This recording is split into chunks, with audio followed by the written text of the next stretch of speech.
Thank you for listening to Galacticus-man. All characters and places are fictionalized. Any similarities to persons living or dead is purely satirical. Last time on Galacticus-man, a nefarious villain of Earth known as the Science made a Faustian bargain with the Krorgan Empire's council of evil wizards to bring about destruction on our planet and reduce Earth's population to slavery, ripe for subjection to the Krorgan Emperor Jing.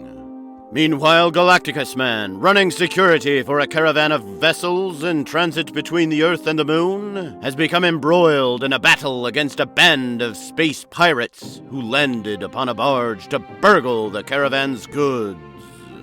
After disabling the pirate ship's computer system, our hero experienced a memory lapse induced in some way by an energy fluctuation which made contact with the Galacticus crystal shard embedded in his brain.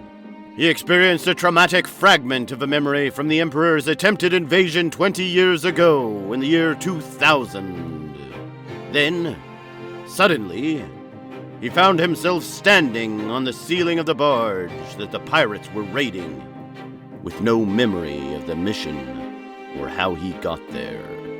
Simultaneously, Squarebot, his faithful robot sidekick who remained aboard Galacticus-man's spaceship, the Starfire, discovered that 3 new pirate ships were approaching, warning Galacticus-man just as he was hit by enemy blastificator fire. For our story today, we will backtrack somewhat to those events which transpired between Galacticus-man's mental lapse and his being taken captive by pirates. We join the pirates as they raid the barge. Get your lid off that box. What's in it? It looks like ladies' undergarments.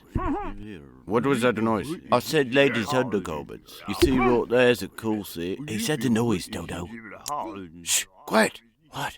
Did you hear that? Yes, it sounded like a... Frank! Hey! Who turned out the light? Can't see nothing. Sammy, what's happening? Hey! What's happening? Why is the light out? Shut up! Listen! I'm a bit uncomfortable in the dark. Where'd Bobby go? Sammy? Frank? That's 2. What was that? Are we under attack? Hey, who's shooting? There's somebody up there! Up where? How are you supposed to see anything? It's pitch black in here. Both gone! Something just went up that wall! Alright, so that's just blasting It guns wasn't- into the darkness. It's him. You think so? Aye, it's him. Draw your guns. I'll dash back and cable the commodore. Spaceship and all get sucked out. Teddy? Ted?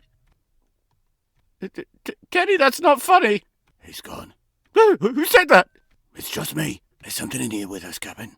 Somebody turn the lights on! I don't know where you are, Captain. Is that you, Butch? Yeah, it's me. Draw out your guns! Don't let him against your captain! I'll find a light.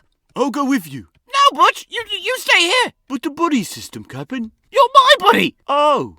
Well, should we all go find a light? You know, together? Great idea, Butch. Where's Poop Deck Pete? I don't know. I haven't seen him. Of course, I haven't seen anybody. It's totally dark in here. Wait! Who's trying to hold my hand? I'm not in for that Nancy stuff. I'm not holding your hand. Neither am I! Griswold? Oh, look, Captain. Security lights are back on. Yep, Griswold's gone. I can still barely see! We need the main lights back on! Well, at least we can see some. Let's look and see if we can find them. The 2 of you pipe down. You're doing a piss-poor job hiding. Benedict! Something's in here! I know it. Lower your voice. And quit snivelling. All right. Who's left? Well, as far as I know, it's just you, me, and snivelling Captain Rupert here. What do you mean, snivelling? Quiet! I think I just heard someone talking. No, I have no recollection of anything you've said. I hear it too. Can't make out what he's saying. And the attempted invasion. Who is that? I'm not sure. I don't think it's one of ours, Captain. Is that one of the bad guys? What do you mean, bad guys, Captain? You know we're pirates. I mean, technically speaking, Minnie would say... Quiet! Maybe it is him. There it is again. Quiet. Glad to hear the computer is shut down, but no. Perhaps he thinks he got everyone. Any of what you're telling me. It looks like I'm in a large cargo bay area. It's No, dark. can't be him. Faint This guy security sounds lights lost. here and there. Well, who else could it Maybe a be? number of crates down on the floor. I don't know. Must be on the bar. Mechanic? do I get out of here? Kirk wouldn't be lost. Aye, good point. Maybe it's him. But why would he... Quiet! Okay. But why would they be talking in a regular tone of voice if it was the bad guys? Captain, we are the ones raiding the barge. It might just be a security guard or something. Well, wouldn't that mean that he's still at large? Yes. You mean whoever it is still out there? Quiet, Rupert. Look, let's get back to the ship. Yeah, great captain you are. What about your crew? They're all dead. We don't know that. He could have been tying them up and stuffing them in crates for all we know. Where are you going? Shh! I'm going to see if I can find who was talking. You shouldn't go alone, Benedict. Buddy system. Right. You both got your weapons ready? Of course. Good. Stay with me. Negative. He's talking again. Avoid engagement, do so. The Starfire is a powerful ship, but against 4 pirate vessels equipped with God only knows what kind of retrofitted weapons, the odds of success alone are doubtful. Remain camouflaged and hide the Starfire among the other ships of the caravan if you can. Hey, Only look. engage as the Poop Dick last Pete's resort. over there. Or What's he doing? the other ships begin to attack It passenger looks vessels. like he's taking To aim. work something out from here. I still can't see We him. also have to limit our communications. But it looks like lest Pete they can. be intercepted. He's got a jet. Wow! Poop Deck Pete finally got him! Great job, Pete! You saved a life! Is he dead? No, Rupert, he's still breathing. Well, kill him then. Can't we celebrate our survival by torturing him a bit first? Aye, Butch, that's a great idea. I'll fetch the X-Lax and cinnamon. Slow down there, Pete. The Commodore will decide what to do with this one. Hey, I'm the captain. I'll decide what to do with him. Can we torture him? Well, And look at that nifty helmet he's got. If I had a helmet like that, I'd never leave the Comic-Con. He looks like some sort of space soldier, don't he, Pete? aye, that he does, Butch. He has to be some sort of special forces. I still can't believe you got him. That was amazing. Look at his gun he dropped when I shot him. I think I'll just keep it. Can I have his helmet? Aye, that was some fine shooting, Pete, and good job keeping your head. I'll make sure the Commodore knows it was you what took him down. Oi! Captain Rupert here. Look, Benedict, you're just the first mate on this raid. As the captain, I'll decide who gets commendations to the Commodore, and frankly, I'm not all that impressed. Should have killed him first shot. I shot when I got to first angle. No excuse. Poop Deck Pete saved our lives. Saved our lives? Well, I mean, technically that might be true, but it took him long enough. I mean, that soldier has taken out the entire crew except for us. And then when he feels good and ready, along comes Crackshot Pete here with his imperfect shooting angle, and then goes boasting to everybody like he's some big hero. You know, Captain Rupert, sometimes it seems like you only see the negative in things. I mean, sure, he probably just killed 20 men, all of them close personal friends of ours. But he didn't get us now, did he? And now, we've a new prisoner to torture. Why, it's just as me dear old mum used to say as she beat me with a splintered oar. Count your blessings, Butch. Count your blessings. You're a right bloomin' nutter. Look, you see his uniform? He must be on the Space Force. There's probably a team of them. There's no way it was just one man what took down the entire crew and pinned us down like this. Well, I can appreciate that you're using your head for once, Rupert. But this one's alone. He's not a soldier. Put him in with the other prisoner, Butch. Commodore's on his way. He wants to deal with this one personally. You seem to be getting awful big for your britches, Benedict. Need I remind you again? I'm the captain. I decide what happens to prisoners. You're just a lonely first mate. And what do you mean the Commodore's on his way? I mean that I cabled your uncle and he's coming with backup. I never ordered you to cable the Commodore. I've got this raid completely under control. You haven't even got your own bladder under control, Rupert. Now that's hardly fair. I've got a medical condition. At any rate, I've got the raid under control. We're not vigilante, you were coming after us. You was whimpering like a girl. I wasn't whimpering like a girl. I just have a high vocal registry which comes out more prevalently in high-pressure situations. Ye were hiding behind me and Butch and begging for us to save your life. Okay, well, look, that's in the past. Besides, look at that. I just captured him. Clearly, I was leading him into a false sense of security. But Poop Deck Pete shot the soldier. I delegated. Ye was cowering and whimpering like a girl. Okay, well, I'm going to overlook that because you're a simple first mate. And I don't expect you to understand all the inner workings of we captains in our captaincy tactic type leadership responsibilities. Also, it shows me to be the bigger man. You see that? I'm more mature than you. So there!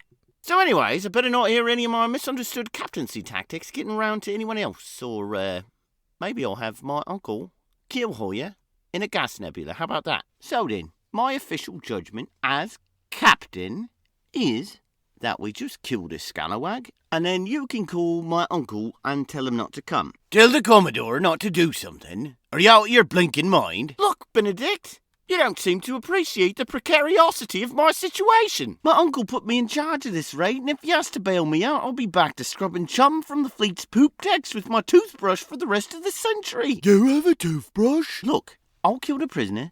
You just call my uncle and let him know there's no need to come out here. Rupert, I've been your uncle's first mate for 15 years. Do you think he sent me out here to follow your blundering orders? Well, I did sort of think that, yeah. Precisely. That's because you're the embarrassing half-wit nephew of a pirate criminal genius.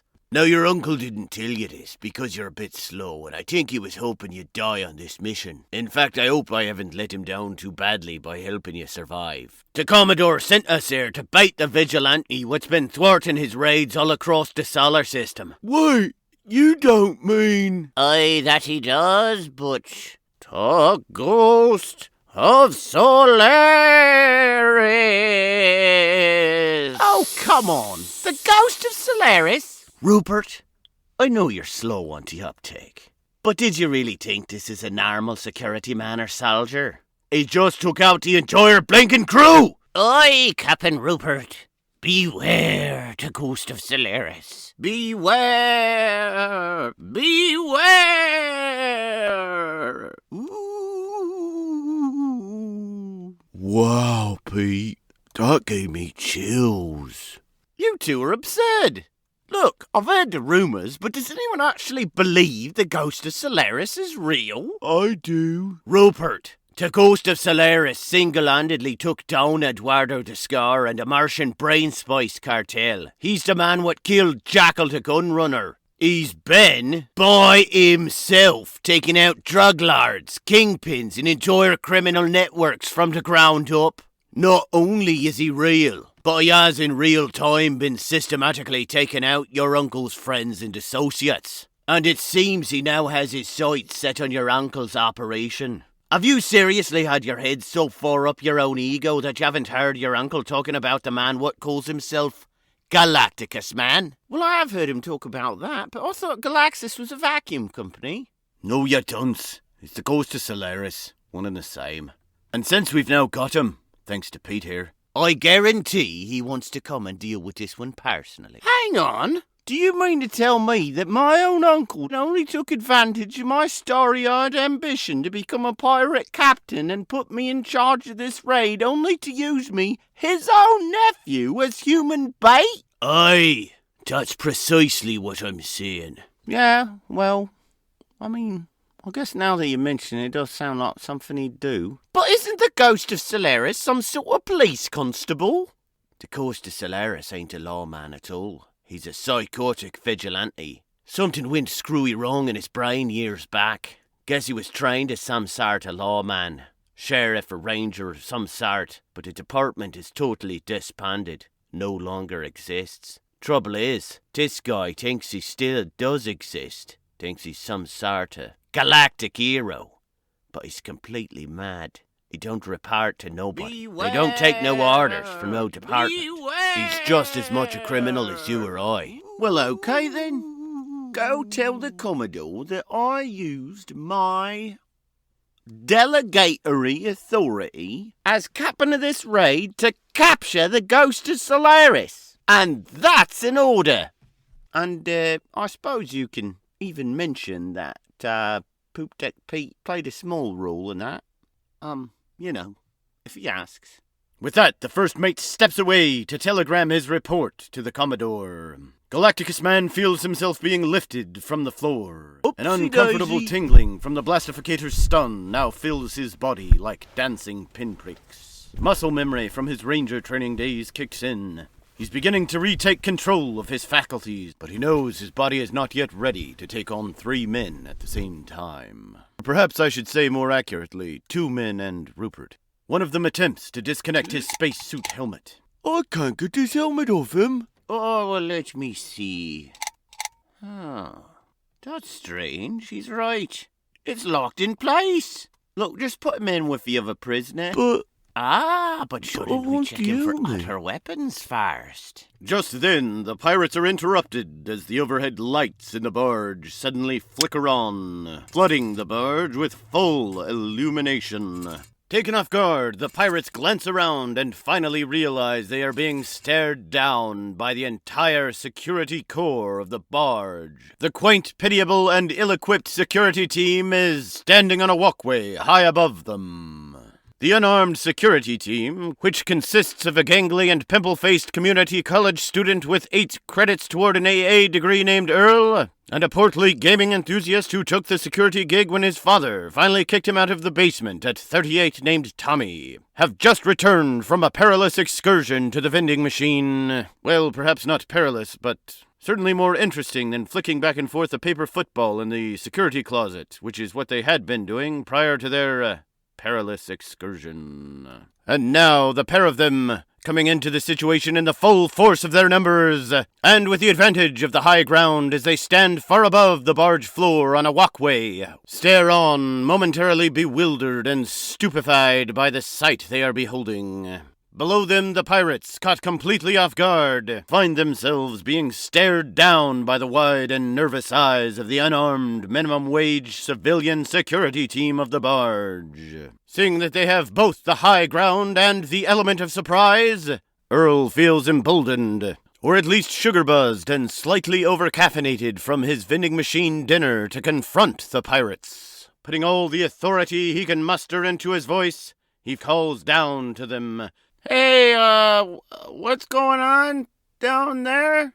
Yeah, what my associate Earl here is attempting to say is that really, we'd hate to jump to conclusions, but it almost looks like you're a band of pirates who's just kidnapped someone.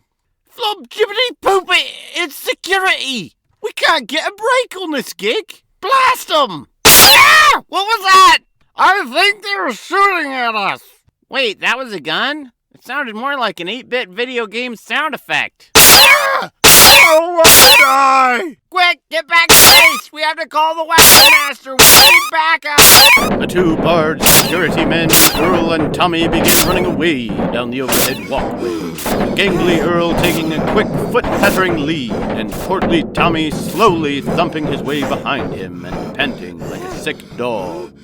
They're getting away! We've got to stop them from alerting the wagon master! Drop the soldier and get them! I'm on it, Captain! The bumbling pirates drop out a hero and dart after Earl and Tommy, recklessly firing their blastificators at the unfortunate pair. Erstwhile, in an undisclosed location of a dubious region in the confines of an ambiguous nation, a summit of bureaucratic world leaders has inconspicuously gathered together in a clandestine meeting to secretly synchronize their nefarious plans for the people of Earth. This shadowy cabal of wealthy serpents, weasels, and degenerates have oozed out of every festering pore and engorged pustule of corrupt government, and globbed themselves together in a large conference room at an immense round table. Surrounding this veritable cesspool of human slime, a slightly larger crowd of less wealthy reprobates and low bellies stand or sit around the fringe of the conference room, presumably ready to spring into action to assist their vile and nefarious masters. Presently, Kraus Schwibitz, a shadowy billionaire who has only recently reared his ugly head from some unknown stinking abyss and slithered into the limelight of world renown, is speaking. I would like to call this council of the New World Order, to order. As everyone here is surely aware, our advancement in purpose is under a grave threat. because of the interference of the cattle. Or I mean the people, rather. These humans, the people of Earth, I mean, of course we are all humans. How silly of me. The people of Earth, that is, they have no sense and must be controlled by, well, us. Now, we have a finely established bureaucracy, which is the veritable foundation of a controllable populace. We own the media, which is the vital intellectual cudgel of our program, and through which we are able to fill the radio airwaves and the newspapers with the information we want the people to know. Anyone who does not comply with our narrative is not given a platform. And if they are able to find one anyways, we shame them and humiliate them publicly through our media outlets, which have greater permeation and more funding than theirs. And of course we have science, which is not manipulated, contrived, or biased at all, which says the Earth is falling into the sun. This message alone should keep the people of Earth cowering in fear and ready to be controlled by our bureaucracy. And yet, although we have these three vital pillars of bureaucracy, media, and science, the people of Earth unreasonably stand opposed to our dominion. They want to act like adults and to take responsibility for themselves. But the only true adult is the one who rules over everyone else, namely us. Society is to be one big happy family, and the government is its father. The government feeds and cares for them, disciplines them, corrects them, and sets direction for their lives. The enemy of society is the family, particularly fathers. Fathers are strong, decisive, and bull-headed. They stand for their own principles. Is it not men and the masculine that causes wars? A bull-headed devotion to independence, to principle, to their perception of morality. The family unit must be destroyed. And in order to do so, we must first destroy that solid foundation of the family.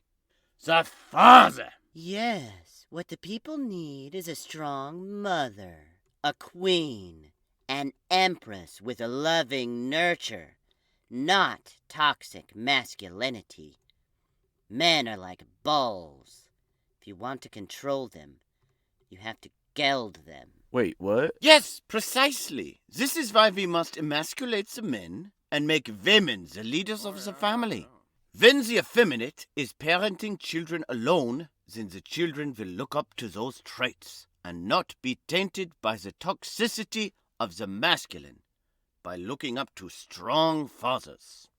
The sooner that manhood and the masculine are abolished, the sooner our bureaucracy can swaddle them so tightly they cannot kick their pudgy little arms and legs. Now, I thought we were doing this for the good of mankind. Oh yes, of course. The sooner we eliminate fatherhood, the sooner we can end wars, feed the poor, care for the needy, and all of that crap. Well, it should be a bold, strong woman like myself who implements this. You're part of the problem because you're a man. No, I'm a woman. And you have to accept that because I am a man who is in charge, commanding you to accept that I am a woman. Sometimes I even wear a dress. Besides, it will always be men who make these decisions and implement them, so shut up. So, we must have a more effeminate ruler who will help to abolish toxic masculinity and to make the people of the world gentle and peaceful and kind and most of all subservient. Well, I was going to be president, when that toxic male stole it from me. Yes, well, we could all dwell on past failures, and by that I mean you, or we could look to the future. Well, I think I should make another run as president. Yes, of course you do. But I don't like you. So instead, we have chosen another leader who will allow our bureaucratic cabal to rule. He will appear to be a singular figurehead, but he will implement only those things which the bureaucracy has decided for him to implement. Our candidate will be Sleepy Joe. Who? What? Nothing, Joe. Go back to sleep. Sleepy Joe is the perfect candidate for our purposes. He is an apt puppet. What He does does that what he's mean? told. And he doesn't spill secrets we don't want getting out because he just doesn't remember them. Now, some may object in light of our purpose of emasculating men that he is not a woman. But this society as it currently stands, still having manly traits and ideologies, it will be better to have a man who placates expressly to women. Will ensure that everyone who holds positions of power in his administration is either a woman or at least a man who dresses like one. This will ensure that the parent whom society has to look up to, the government, is emasculated, so that our children, the human populace, will want to emulate this.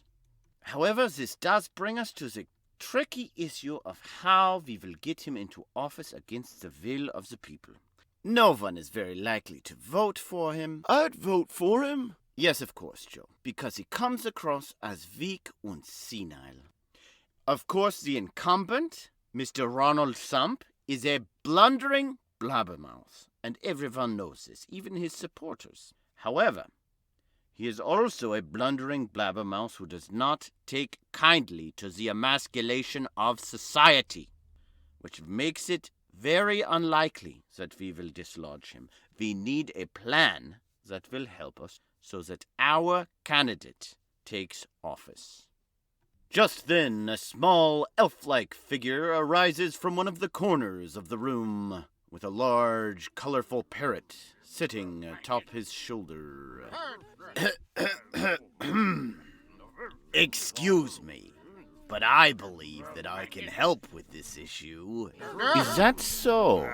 It's, Dr. Fausti, isn't it? Well, Dr. Fausti is my given name, but my evolved name, the name of my rebirth through the New World Order, is the Science. Oh, wow. Incredible. Follow the science! Follow the science! Very well, Mr. The Science. And how precisely do you think you can help us? I thought you'd never ask. Follow the science! Follow the science!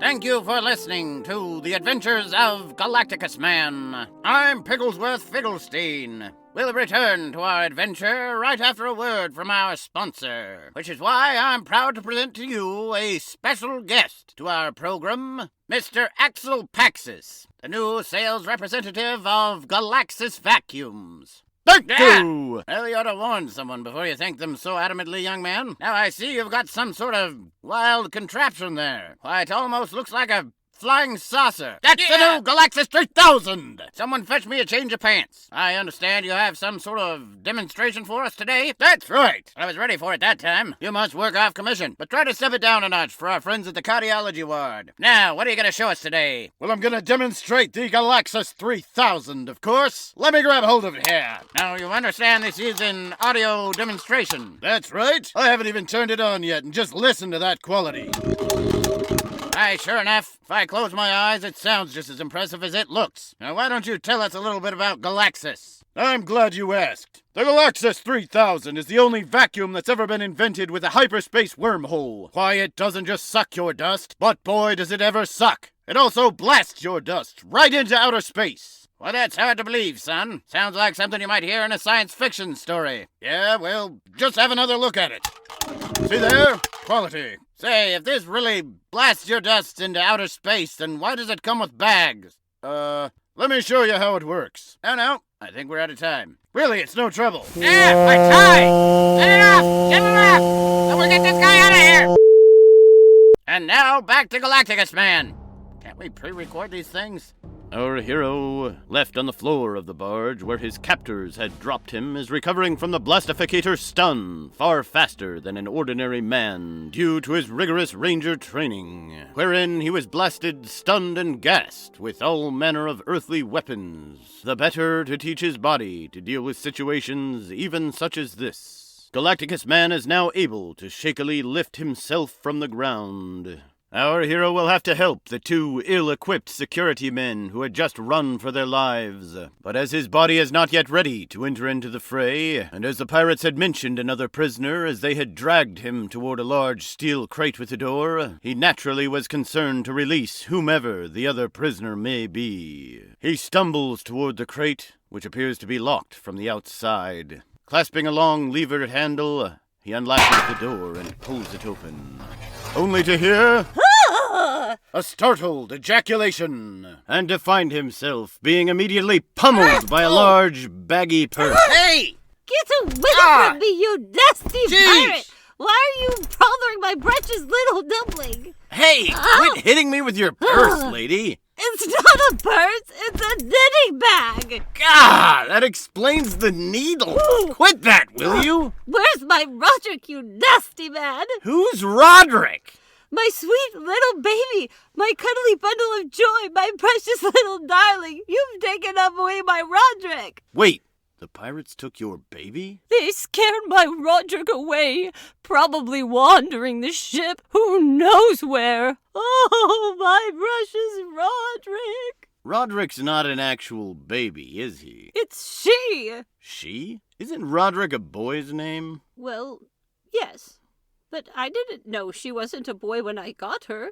I didn't find that out until she had her first litter. Ah, so Roderick's a dog. Immediately, the crazy old coot begins bashing Galacticus-man with her purse again. For the love of... Her- Stop it! No! She's a sweet, fluffy little kitty witty, and you nasty pirates scared her away. Oh, she could be anywhere by now. Look, I'm not a pirate. I'm here to rescue you.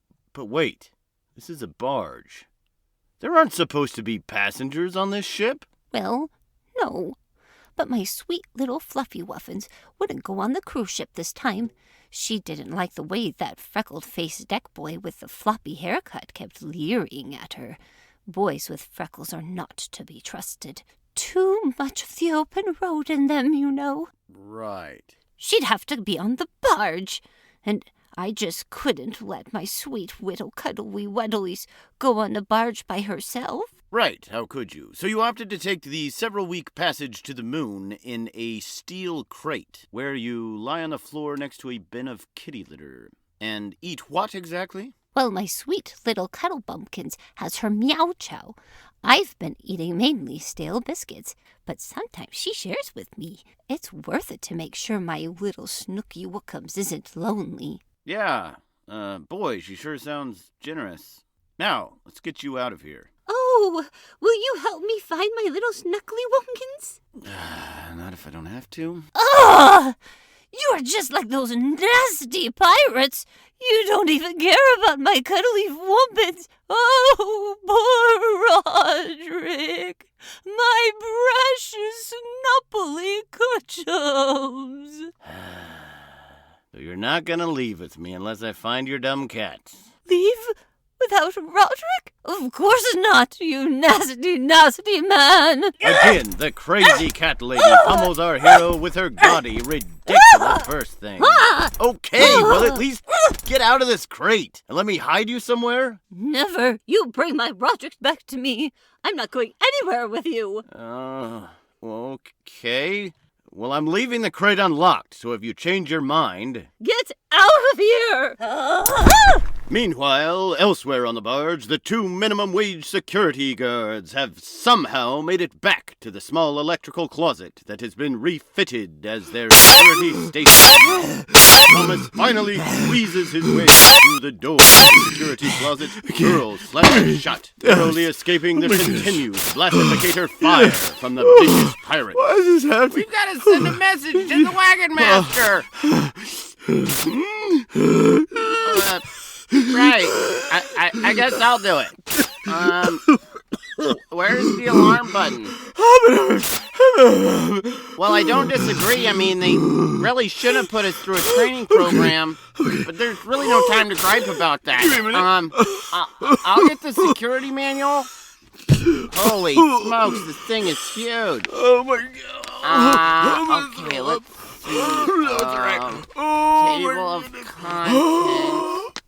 Here we go. I'll be okay. Operating mechanical doors. No. I need a Personal What is it? grooming requirements. No. But maybe when we get a few minutes of downtime, you gotta check that section out. Oh, proper usage of pronouns in a hostile situation. I know. Pronouns. Huh, what does that even mean? Hey, there's like 3 chapters on how not to tase yourself. Could have used that last week. There we go. Okay, here it is. Setting off the security alarm. Okay, page 932. Huh. It's like one paragraph. Do not, under any circumstances, set off the alarm system. You are an associate level security guard with minimal training and probably no high school diploma. Nothing you're concerned about should be brought to the attention of the paying customers to put them ill at ease and cause them to have a bad customer experience. You should be happy you're getting paid for such a menial position? You know, I kind of feel like they're overlooking the possibility of the barge being raided by pirates. Oh wait, there's more on the next page. I knew they wouldn't leave us completely hopeless. Okay, if criminals actually are causing danger, please bear in mind that violent criminals are people too. Consider their lived experience, and that the only reason they're criminals is because they've been victimized by society. They're probably just lashing out against our culture's rampant misogyny and ancient colonialism. This makes them true heroes of equity. Stop resisting them in your bigoted, criminal condemning sense of superiority. Oh, this is informative. I didn't realize that misogyny is actually worse than violent crime. I question that. Maybe I'm missing something, but it almost seems like the manual makes our entire job obsolete. Oh, good point. Yeah, I wonder if that includes when we're getting shot at. Hard to say. I guess we better escalate this to management. Okay, well, we have a telephone in here. You know how to operate the switchboard. Patch me through to Rebecca. Rebecca? We're getting shot at. We don't have time for your lovey-dovey mush. We need to reach Mr. Frop. Besides, I thought she told you not to call her on her shift. You remember the last time we tried to reach Mr. Frop directly? Anyways, quit arguing. She's on the same ship as the boss. She'll get us straight through to him. Fine. Plus, if we both die, I want to say goodbye to her. No, hang on! Shh, it's ringing. Hi. Yes? It's Earl from security. Hey, is Rebecca there? Why don't you just ask for the boss? Shh. Oh, yes. No, I realize that. No. Well, I know it's her shift, and she can't be taking personal calls.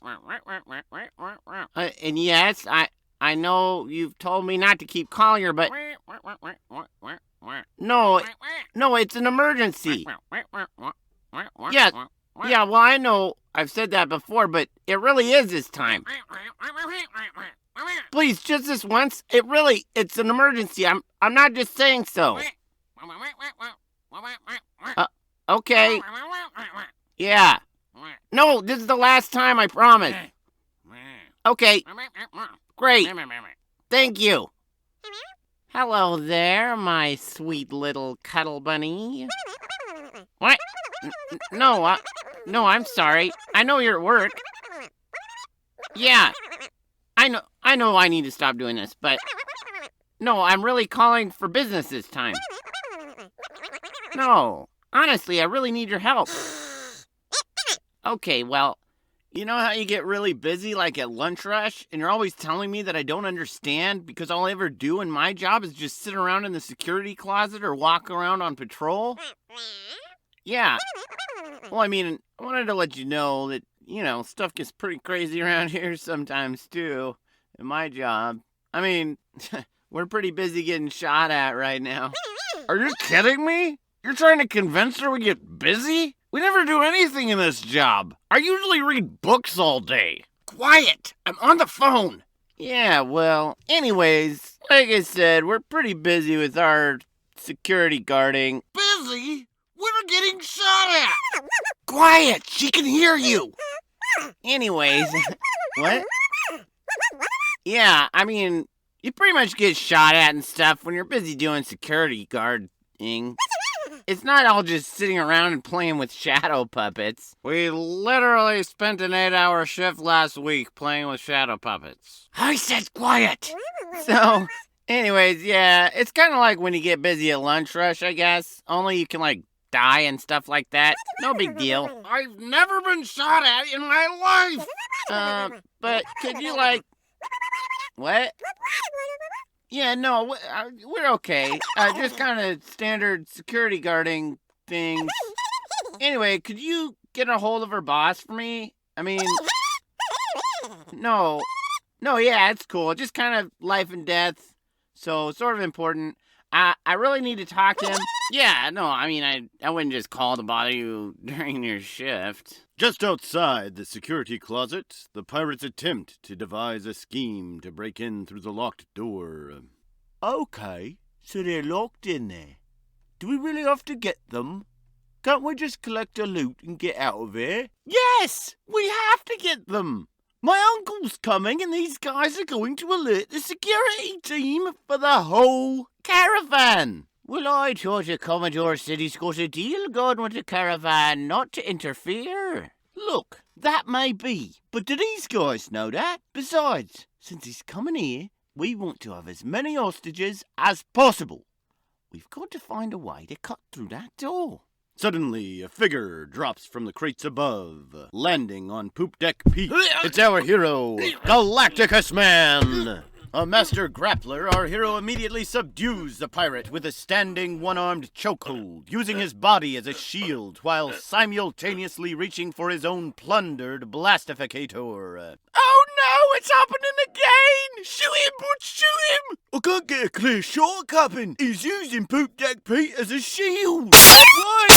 Captain, stop. You don't want to hit Pete. Just start shooting, he's gonna hit us all! You know, Captain, I think I'm forced to believe that Benedict was right. You seem to have a hard time keeping your head in high-pressure situations. Really, Captain, you're only proving my point. Start shooting, bitch!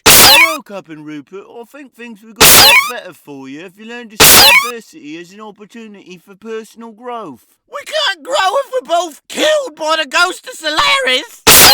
All right, that's fair, but on the other hand, oh, Captain, you just killed Pete. At least I'm doing something, you're just sitting there pontificating! Well, I understand your frustration, Captain, but sometimes inaction is better than spurious action.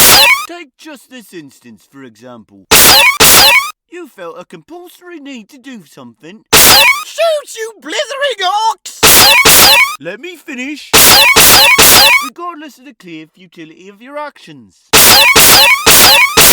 And now you've killed Pete, which is clearly counterproductive to our overall objective in this mission. Will you shut up? I'm just trying to offer some constructive criticism to your leadership, Captain Rupert. And Pete still owed me £5. Well, he's dead now. What's stopping you shooting your gun? I guess you've got a point there. We do have him pinned down. Captain Rupert had indeed killed poor Poop Deck Pete, whose corpse had now crumpled to the floor.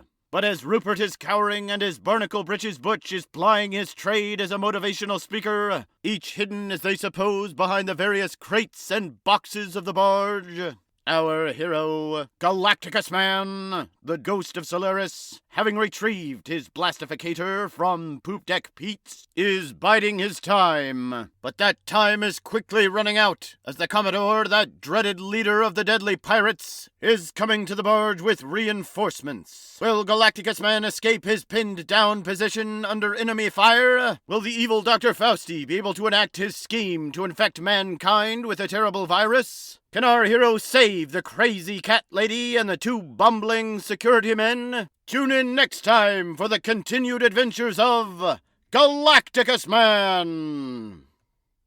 Thank you for listening. If you have enjoyed this episode of Galacticus-man, it means that other people will like it too. Don't be a selfish jerk and keep it to yourself. Like and share. Feel free to go the extra mile and track people down in the streets and tell them, I enjoy the Galacticus-man podcast.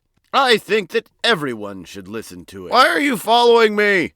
You're a weirdo! A weirdo who enjoys excellent entertainment. And I can't wait till the next episode of Galacticus-man.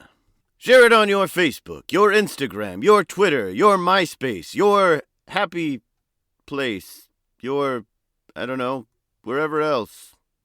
You can share it, too. Truth Social. And once you're done blowing your wig on social media, head on down to the ice cream parlor where all the hip cats, cool daddy-os, and swag mama jamas are bumping gums. Let 'em know that you've found the keenest, most nifty radio program that ever this newfangled interweb thing has to offer. You don't have to get all weird on them. You can just slip up casual-like and say something like, Hey there, ladies and gents, fellas and dames, guys and dolls. Have you laid ears on that spiffy new radio podcast-a-mabob called Galacticus-man? Why, it's aces, the bee's knees, the cat's pajamas. I'm telling you, folks, that Galacticus-man, he's a real sockdologer. They'll be hip to your jib.